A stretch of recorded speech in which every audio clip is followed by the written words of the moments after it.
What are your best examples of people cheating the system? I'll start. I used to go to a gas station where if you spent more than $8 on gas, they gave you a ticket for a free automatic car wash. The car wash had a 4-digit code that you typed in that was printed on the ticket. The employees had all these tickets stacked up in a pile on the counter to hand out to people when they got gas. Every time I got gas, I'd go in for my free ticket, they'd hand me one, then I'd look down at the next one in the stack and memorize that number without even bothering to look at the one the guy handed me. Then I'd go outside and use the memorized number to wash my car and save the ticket the guy gave me until the next time I was passing by. The numbers only worked once, so it probably ticked off a lot of people behind me in line. I left in the middle of the high school AP Statistics final exam having not even attempted the written portion, yet I received a score of 4 out of 5 for the test. I requested that my test be voided before I left the exam building, but I guess the proctor messed up because the AP board assumed they had lost my written portion and graded my test based on the multiple choice section alone. I don't know if it's really cheating the system, but it allowed me to skip all my stat classes in college. Hooray!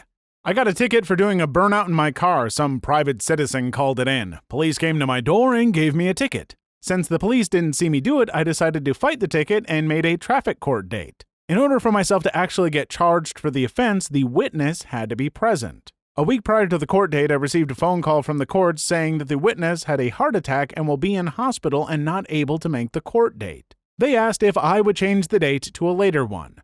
I obviously said no, proceeded to show up to that court date, and ended up getting off that ticket due to a witness no-show. The 3 o'clock block. This guy I worked with in Tool and Dice used to keep a block of steel in his toolbox, and at 3 on a Friday he would get it out and take it to the surface grinder. A surface grinder is a machine you put the block on and then turn a dial and watch it grind. The block was not part of any job, just a block to look busy with. He just stood there and ground it for no reason other than to not do other real work.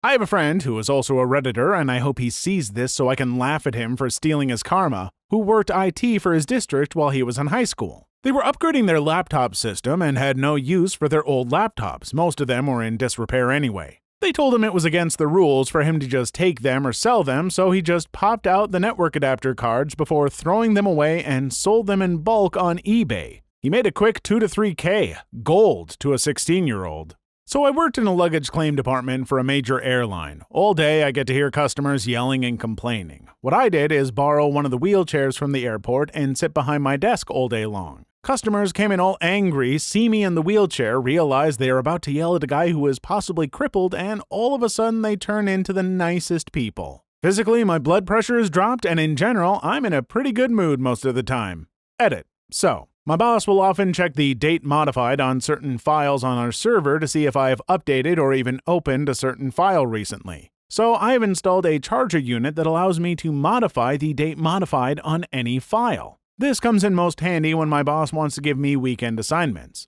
I just come in on Monday morning and change the date modified to Saturday night, and he thinks I was actually doing something for work on Saturday night. I've actually received a lot of kudos for this. I don't feel bad though because my boss is a huge D-head. My wife and I were at a super fancy restaurant in NYC. Reservations not allowed, expect to wait. We get there and are told we would be waiting about 2 hours.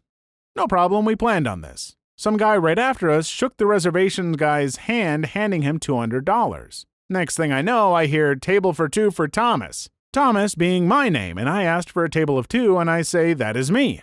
They sit us and we order drinks and apps. 5 minutes later, they say we are the wrong Thomas, but we could stay since we had already ordered. Guess who was the right Thomas? The guy who paid $200 to skip the line. When I was in college, I had this meal plan where the school essentially took my actual money and turned it into campus dollars that could only be spent at school dining halls and cafes.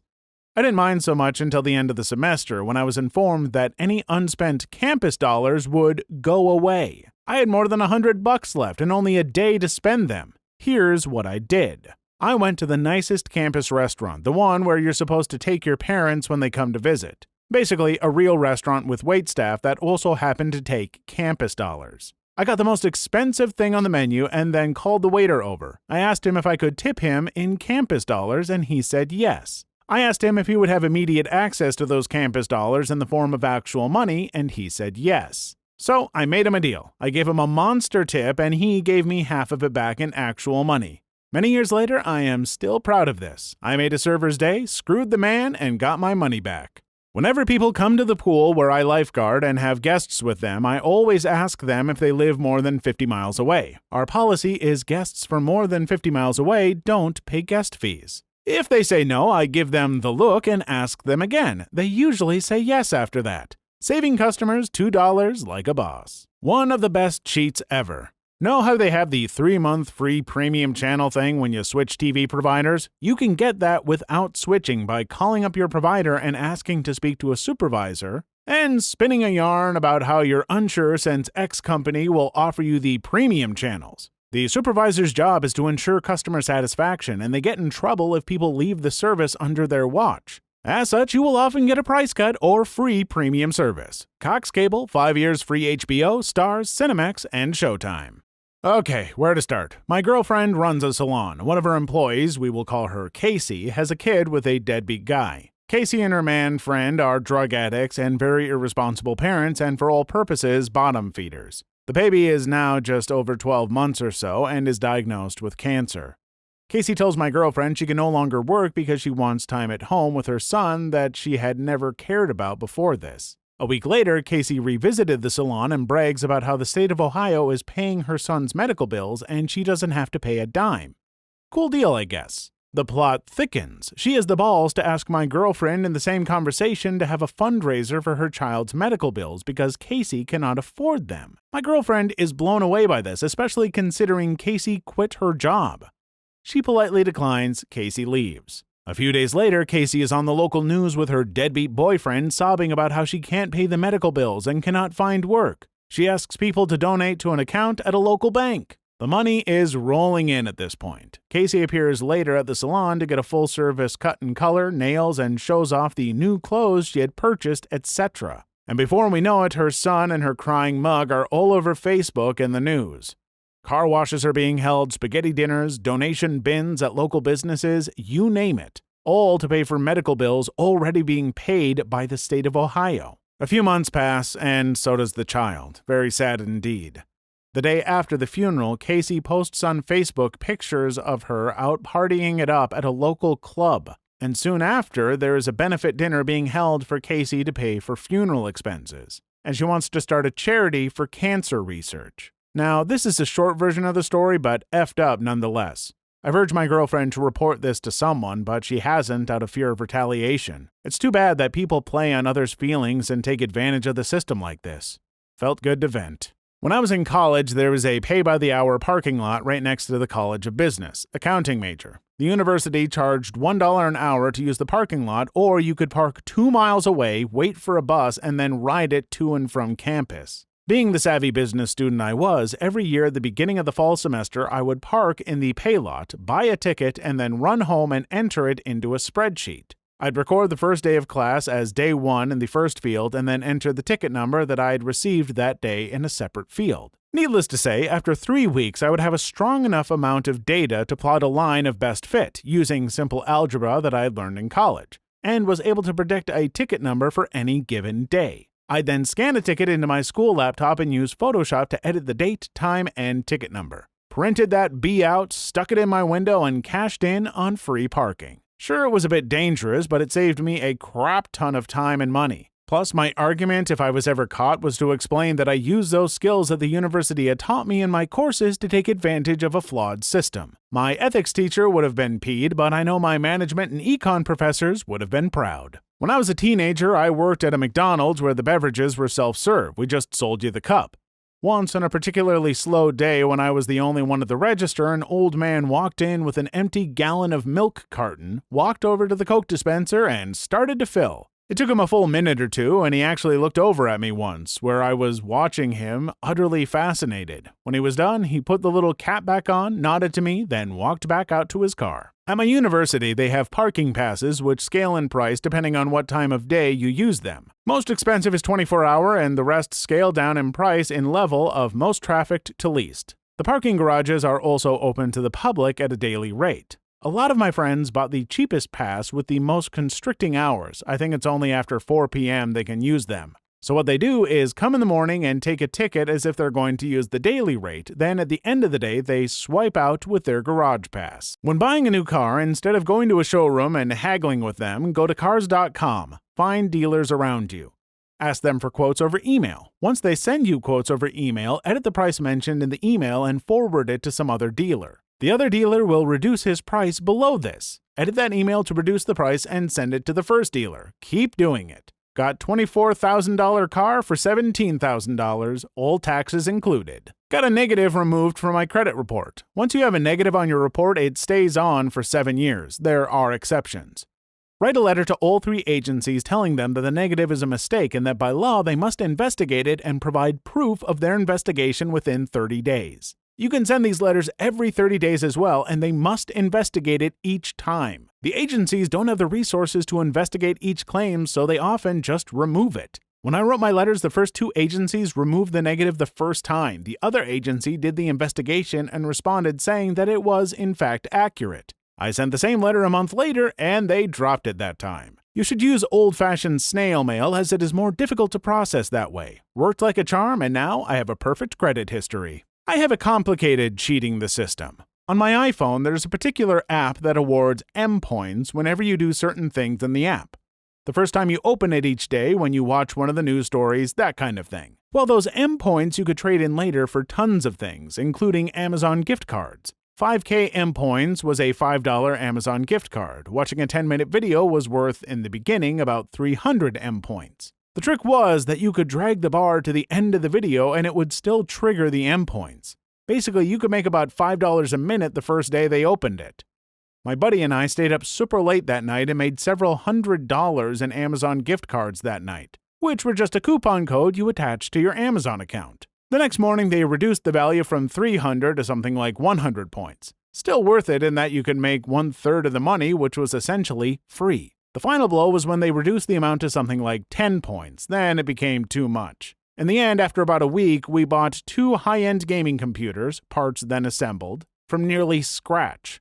We already had a tower and power supply for one, but the other was completely built for free, courtesy of this app. Was incredible. I know a guy who lied about living with his parents to collect the max value of student loans while doing his undergrad. He's now a grad student who is too busy to work and has reached the max number of years of loans and thinks the system is screwing him over. I know a guy who fixes cars out of his home garage for half the price of what a real car mechanic would do. He works a part-time job as a bus driver except for summers and fall tire changing seasons to declare some income, but earns way more off his garage business by undercutting the people who actually pay taxes and stuff. I know a guy who applies to jobs he knows he won't get to stay on unemployment. Man, Quebec. I used to work at a restaurant that would track our tip percentage, but not too much else on our activity. The amount of tables we got per night would be based on our tip percentage, and there was also a regional leaderboard. We were allowed to buy food from the restaurant, but we couldn't ring ourselves in, which led me and my friend Jim to our greatest discovery. We would buy a side of mashed potatoes from each other, a $2 side, and pay with a credit card. We would then tip each other $10 to $12, a 500 to 600% tip. We would do this every so often, not enough to be ridiculous, and within a few months we were the top servers in the entire region, with an average tip percentage of over 30%. Thereby granting us some kind words from management and the most tables per night of the whole restaurant. TLDR, paid $14 for a side of mashed potatoes, came out on top. I used to work at Walden Books back in the day. There was a dude who used to routinely come in and buy bargain books. He would then go home and come back another time with the bargain books with the stickers ripped off to return them and claim he didn't have a receipt. We would then have to give him store credit for the price that the book rang up as, always more than the discounted bargain sticker. He would then come back at a later time and use the store credit to buy full-priced books. He would then come back one final time and return the books with a receipt for cash. It used to irritate me when he would do this because I knew what he was doing and there wasn't anything I could do about it. Interestingly, though, this very same man would become a supervisor of mine at another place I worked at later and was a pretty cool guy. I never mentioned to him that I knew about his scheme, but even if I told him, he would have given 0 Fs. Saw a mother at the movies with her family of 4. They bought a large popcorn, one you get free refills on. After entering the movie theater, she pulls out a large Ziploc bag and empties the tub of popcorn into it. She sent each family member to get a free refill until each one had their own bag. You know how those sites that you can buy access for 3 months, then have to cancel or they continue to charge you? I went down and spent $50 on an Amex gift card, the kind that is just like a credit card but not tied to you in any way. I went around and used up the $50 on multiple sites, knowing that after the 3 months the money was gone and they couldn't charge a card without money on it. Took them a couple of years to figure it out and cut me off. Don't hate the player, hate the game. In undergrad, parking where you don't belong gets you a ticket. I always parked where I didn't belong, teacher and visitor lots especially, because everything else was taken and these were right up close to my dorm/class. So, unpaid tickets accumulate and are then applied to your tuition balance so that you must pay them before you can register for the next semester, or before you get your diploma in the case of seniors. But as a member of the Honors College, I was on 100% tuition scholarship, so these tickets were tacked on and then wiped clear. They caught on about halfway through junior year, but by then I had literally wallpapered an entire wall of my room with over $2,000 worth of blue parking tickets. I think I still have a huge stack of them and can edit this comment with a picture of them if there's interest.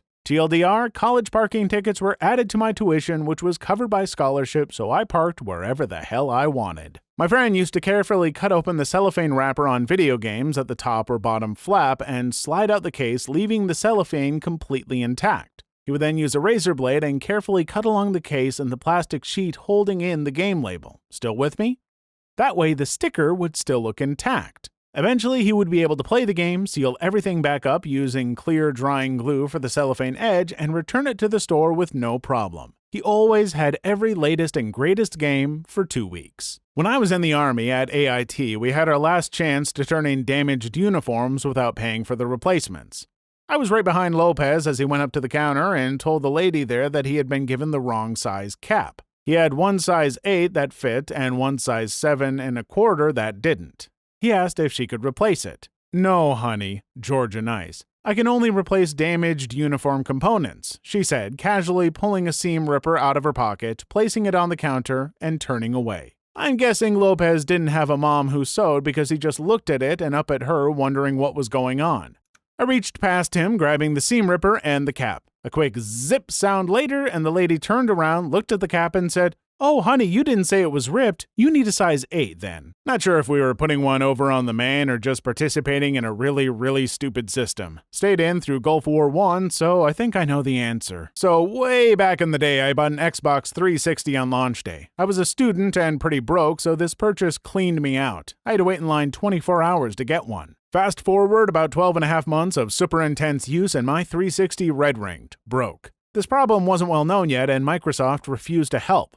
What was a broke student still paying off the bill for the original purchase to do? Easy. Withdraw $500 from an ATM and purchase a new Xbox 360. Carefully open the box using a hairdryer to bypass the security labels. Same for all the tags on the Xbox itself. Then remove all the guts from the new Xbox and transplant them into my dead one. Then, because I was spiteful, I weighed my broken parts on a kitchen scale and proceeded to hot glue about 2/3 of a brick into the plastic shell. I sealed the Xbox back up and returned it for cash again. I'm sure the Microsoft tech that examined that returned unit had a good time diagnosing it. Internal brick won't power on or accept a disk. Whenever I went to the movies with one of my good friends, he would dig an old popcorn bag out of the top of a trash can, tear a hole in the bottom, and rub some of the oil on his pant leg. He would then go up to the snack counter and, in an irritated voice, tell them his bag was defective and point to the oily spot on his pants. Without fail, they would apologize profusely and hand him a brand new bag of the biggest size they sold. Retail value about $10.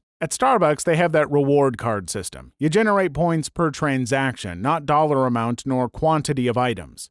I've seen several people hold up the line by ordering multiple drinks and having each one rung up on a separate transaction in order to score more points per visit. It's douchey, but there's nothing the baristas can do but say yes. Cosmetics. Sephora has a very lax return policy. Return anything, open, completely used, with or without receipt. I purchased a few items at a local pharmacy which were marked down 75%, and since Sephora carries the same brand, I returned them for a store credit. $25 purchase from local pharmacy got me $100 worth of new stuff from Sephora. They do require a driver's license, so I'm sure at some point they'll refuse a return, but that one time was enough for me. On another note, Costco returns everything. My brother worked there during high school, and while going through old inventory codes, saw they used to carry a printer that was currently collecting dust in our basement. He brought this into the store and traded it in for a brand new one. Told to me by a master sergeant I worked with. He worked in an old rundown set of offices on base. They had crappy linoleum floors, and the airmen in the building spent hours every week mopping and polishing the floors because, hey, free labor. A buddy of his worked in a nicer building and mentioned that their building had carpet, but it was in terrible shape. They were supposed to get new carpeting in a few weeks. The first NCO called up base civil engineering, since they maintained the buildings. He asked to have carpet installed in his building. They told him that the command that owned the building had to pay to have carpets installed, and his command did not do that. He asked about his friend's building since they were in the same command. He was told that replacing carpet was different. Once it was installed, replacements came out of the base's budget, not the command's. When the carpet was replaced at the newer building, he took a bunch of airmen over and got the old worn-out carpet out of the dumpsters. They spent a weekend spreading out in their building. A couple of weeks later, he called up civil engineering, had an inspector come out, and pointed out their carpets were worn out. He had new carpets 3 months later. TLDR, any bureaucracy breeds workers able to survive in a bureaucracy. In the military, it is a different kind of money to have carpets installed versus carpets replaced. One day when I was in college, I was walking through one of the on-campus parking lots back to my dorm when I saw these two guys trying to sell high-quality surround sound systems out of their car. I recognized one of them from my high school. He was a grade older than me and a general putz. Out of curiosity, I listened to their spiel. It was some obviously bogus pitch about how they were installing them in the Whitmore Center, but they ordered too many by accident and blah blah blah. Just looking at the boxes, you could tell they were cheap Chinese knockoffs and worth probably nothing. I could clearly tell they were excited they had hooked me, so I told them I just had to run over to the ATM to get the $300 they wanted. After a few minutes, I went back and told them I only had $301 in my checking account, and I needed $3 to deposit first so I could withdraw the $300 and not get hit with an overdraft fee because the different bank ATM charge. So foaming at the mouth, they give me $3 and I wander back over to the ATM. I ducked around the back and across campus to my dorm, $3 richer, but mostly just entertained that I conned the con men. I really don't think this is going to be noticed after 1,000 comments already, but I've never really told anyone. I was in 5th grade and our elementary school was holding a contest where we would read books and take tests on them with Accelerated Reader. The bigger the book and the more questions we got right, the more points we would get. Whoever got the most points at the end of the year won a $500 Torker BMX bike. I figured out my teacher's password to Accelerated Manager, and I would take tests on the biggest books I could find in the system. Of course, I would bomb the tests, but then I would log into Accelerated Manager and change the results of my test to 100%. Long story short, I still have that bike. One of my friend's fathers look a lot like Ted Turner, and I mean a lot. He travels for his business often and sometimes finds himself in Atlanta, Ted Turner's stomping grounds. One day he has a huge group of clients and goes to a restaurant where his business partner had made a reservation for lunch. The restaurant lost the reservation and told his partner they had no tables free. So he walks to the front of the line and says to the guy, "You mean to tell me I can't get a reservation here?" The guy immediately gets them a table, comps them food and drinks, and has them waited on hand and foot. At the end of the meal, my friend's father pays with a credit card. They come back to him and say, "You're not Ted Turner." He says, "I never said I was." Back in the day, I would go with my family to Atlantic City for weekend gambling junkets. Since I was only 12 or 13, I wasn't allowed in the casinos. So I was usually left up to my own devices. I would either explore all the hotels, arcades, diners, and whatnot, or I was camped out in fairly plush rooms while getting comped room service thanks to my family's gambling ways. I realized on one trip that I could watch an entire movie without having to pay for it. Basically, the movie would play for 5 or 6 minutes and then the screen would display a message that you had to click the purchase button to continue viewing the movie. I would flip to another channel for about 20 seconds and flip back and voila, the next 5 or 6 minutes would play for free. I watched a few movies that weekend. When we were checking out, I glanced at the itemized bill and realized that the movies didn't show up. My hornballed adolescent mind immediately hatched a plan. On the next trip and many, many other trips, I was entertained by hours and hours of glorious in-room porn. No one ever found out. Those systems eventually fixed the bug, but not after I fapped myself raw. TLDR, I watched free porn, maids had to clean up piles of jizz. My friend is a college student and is pretty much the laziest person I know. He purchased Dragon, that one program where you speak and the computer writes down the words automatically. He installed a microphone type thing and hid it underneath the professor's podium. All the notes he needed are transferred to his laptop and he doesn't do crap in class. Then he just reviews his notes and gets an A. I effing hate him for it, but I am a little impressed with his simple cheating. For a while, when payphones were still a thing, there was the grand tradition of redboxing.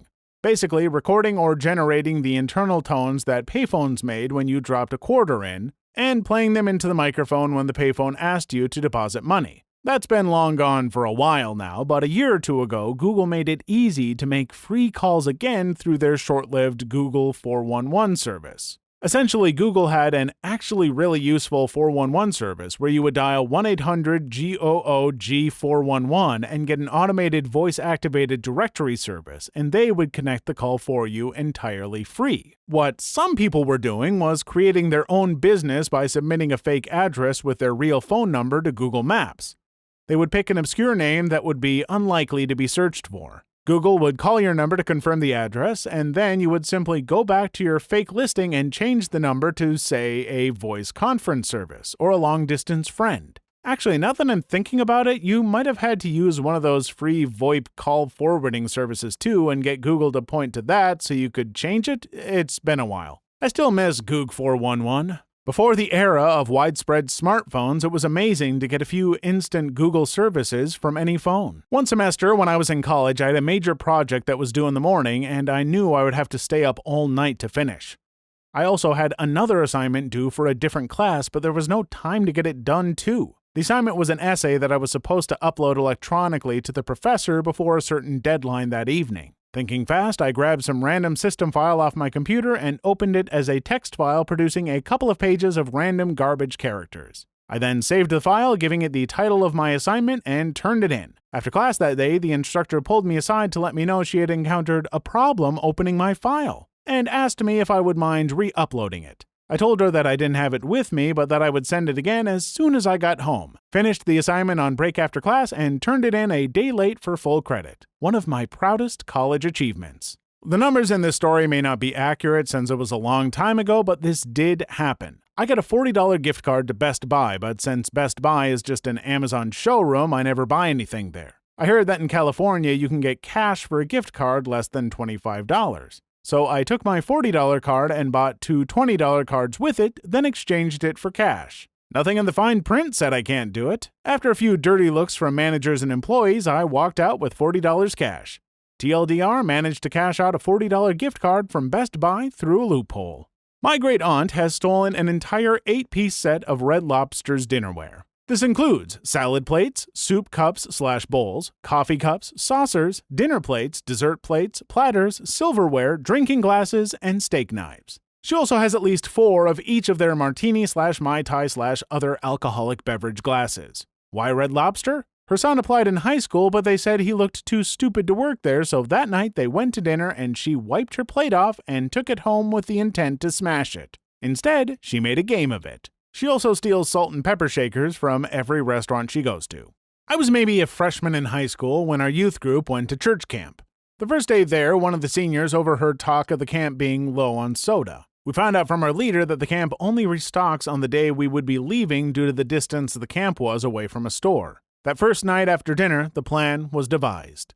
Everyone would pitch in as much of their money as possible to buy up all the diet caffeine-free sodas in the camp. There were 12 of us, and the regular staff didn't have a list of who was in what cabin. They had no idea that all the kids from the same cabin were buying all the pop. By the second afternoon, we had it all. We would then sell the sodas for $2 apiece. Mind you, this was almost 20 years ago. Sodas were 50 cents. The second day sales were grim, and we thought we were sunk and stuck with all that soda. As fate would have it, someone forgot to turn the iron filter on for the drinking water supply that second night. Come morning, everyone had a choice, either drink the orangish-brown water or buy soda. Most bought soda, and we had no more worries about losing money. By the fourth day, we got dirty looks everywhere we went. We decided to make peace that night by handing out free soda of what we had left at the last campfire. As I remember, I pitched in $10 and got back $20, and I was the youngest, most naive member of our cabin. I'm positive some of those guys made much more. TLDR bought all the pop at church camp and resold it for profit, making both staff and campers irate. I took my first typing class in 8th grade. Every daily grade was based on a typing program. It would give you a page text and you had to type it as quickly as you could with as little errors as possible. Each completion would save a certificate, and we were supposed to print out and turn in our best performance of each day. My best friend and I discovered that you could just spam random letters provided you didn't press the space bar. It counted it all as one word, so the program only tallied one error. We would do this at the start of every class and spend the rest of the time playing games. Please leave your story in the comments. I would love to make a video on them in the future. Also, don't forget to like and subscribe.